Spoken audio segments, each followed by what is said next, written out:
के लिए ना कर सकते हैं सबको वैक्सीनेट, ना जरूरत होगी इसकी। जिस तरह भी आपने ट्रैवल की बात की, ये इसलिए इसका ज्यादा अलार्मिंग नहीं है, मैं तो इसको अंडरमाइन नहीं कर रहा। यू कैन ट्रैवल, जो वेस्टर्न वर्ल्ड्स में जहां जाए उन्होंने इजाजत दी है कि अगर किसी को स्वाइन फ्लू है दे कैन ट्रैवल। अब इंग्लैंड में आप, अगर आपको स्वाइन फ्लू है, you can travel to England, और फिर इंग्लैंड में अगर आप पहुंच जाते हैं तो आपका ट्रीटमेंट फ्री होगा। नॉर्मली आपका ट्रीटमेंट फ्री नहीं होता वहां पे अगर आप सिर्फ विजिट कर रहे हैं। लेकिन स्वाइन फ्लू चूंकि ये एक वर्ल्ड पैंडेमिक है, तो उसमें जो सिविलाइज्ड कंट्रीज हैं उन्होंने ये आपस में ये किया हुआ है कि पेशेंट जहां भी हो, wherever the patient is, उनको ट्रीट करें ताकि ये दुनिया में फैले ना। डॉक्टर अशरफ चौहान साहब ने जिन एरियाज को स्पेसिफाइड किया जहां पर वैक्सीनेशन होनी चाहिए, कि आप समझते हैं कि 2 मिलियन वैक्सीन काफी होंगी इन एरियाज को कवर करने के लिए? मेरा ख्याल है कि मजीद भी आ सकती है। वो कोई, मेरा ख्याल है ये तो पहली खेप आप कह सकते हैं इसको कि 2 मिलियन किया, जब जरूरत होगी तो शायद इससे ज्यादा भी मंगवाई जा सकती है। Government of Punjab is prepared to go any limit for this. अब जितनी जरूरत, अभी 2 मिलियन आप देखें, 9 कितना बजट मुख्तस किया गया है स्वाइन फ्लू के लिए? कोई पर्टिकुलर अमाउंट? हेल्थ का, पूरे पंजाब का सारा बजट हेल्थ जो है वो जहां मर्जी जहां जरूरत हो, हेल्थ बजट में से ज्यादा अमाउंट अब इस वक्त स्वाइन फ्लू पर स्पेंड की जाएगी? बिल्कुल नहीं, ये इतना इशू ही नहीं है ना। ये तो अभी तो इतना इशू ही नहीं है। हेल्थ के बजट से तो नहीं सारा आप इधर लगा सकते।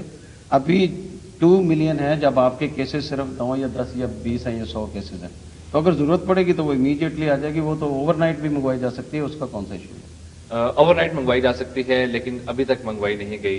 नहीं, अभी अब जरूरत आई है तो आ गई है ना। अभी आपके पास अभी भी इवन नाउ डॉक्टर साहब इस जब 171 के करीब रिपोर्ट हो चुकी डेथ्स, उसके बाद आपको लगा कि जरूरत? अच्छा, यहाँ नहीं डेथ इतनी नहीं हुई टोटल पाकिस्तान में। टोटल जो है 4 डेथ हुई अभी तक पाकिस्तान में, और उसका भी अभी कंफर्म्ड अभी जो अभी आया है, तो अब जो कि सिस्टम डेवलप होगा तो पूरा डायग्नोसिस का वो आएगा। अभी जो 1-2 को हुई भी है उनमें सुपर एडेड इन्फेक्शन। लेकिन जिस तरह से डॉक्टर साहब आपने जिक्र किया कि सिविलाइज्ड वर्ल्ड में टाइफाइड के मरीजों की तादाद 8 हो जाए तो सर्वेलेंस का आगाज कर दिया जाता है, क्या पाकिस्तान में वाकई सर्वेलेंस इस हद तक की गई है कि सही डेथ रेट निकाला जा सके? देखिए, यहाँ मेरा ख्याल है हमें थोड़ा सा ना इसको जरा स्पेसिफिक होना पड़ेगा। अब अगर हम पाकिस्तानी कम्युनिटी को लेते हैं, सबसे पहले तो मैं ये बताऊं कि जो वैक्सीन है वो इलाज नहीं है।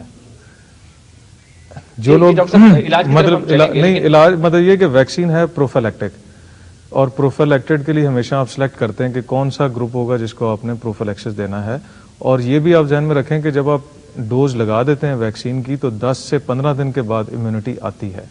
तो अगर वो बंदा ऑलरेडी एक्सपोज हो चुका है तो 15 दिन में उसको स्वाइन फ्लू हो जाएगा, वैक्सीन उसके लिए कुछ नहीं करेगी। तो ये हमें ध्यान में रखना चाहिए कि जो लोग शायद मेडिकल स्टोरों को भागेंगे कि हम ले आए तो हमें हो जाएगा, जिसको एक्सपोजर हो चुका है उसको वैक्सीन कुछ नहीं करेगी। ये सिर्फ उन लोगों के लिए जिनको एक्सपोजर नहीं हुआ।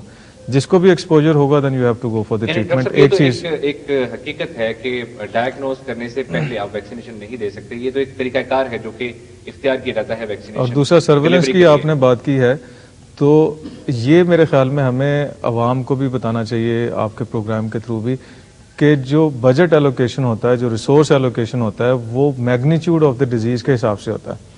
इस वक्त आपके तकरीबन 1 लाख में से 120 बंदे जो हैं ट्यूबरकुलोसिस का इफेक्ट हो गए। 100 में से हर 10 बंदा हेपेटाइटिस का शिकार है, हेपेटाइटिस बी का शिकार है। तकरीबन 12-13% ब्लड प्रेशर के और शुगर का मरीज है। अब आप ये देखें कि जहां पूरी पॉपुलेशन में पंजाब की कितनी ज्यादा पॉपुलेशन है, टोटल 8 केसेस अभी तक आए हैं। अब 8 केसेस के लिए आप कितनी बजट एलोकेशन रख सकते हैं? 4 डेथ के लिए कितनी बजट एलोकेशन आप रख सकते हैं? मेरे ख्याल है हमें ये भी, क्योंकि अवाम की कोशिश होती है कि जो भी चीज मीडिया में आ गई है या जो इंटरनेशनल थ्रेट है तो हम उसको कैसे कर सकते हैं। है कि डेथ कॉज ही मालूम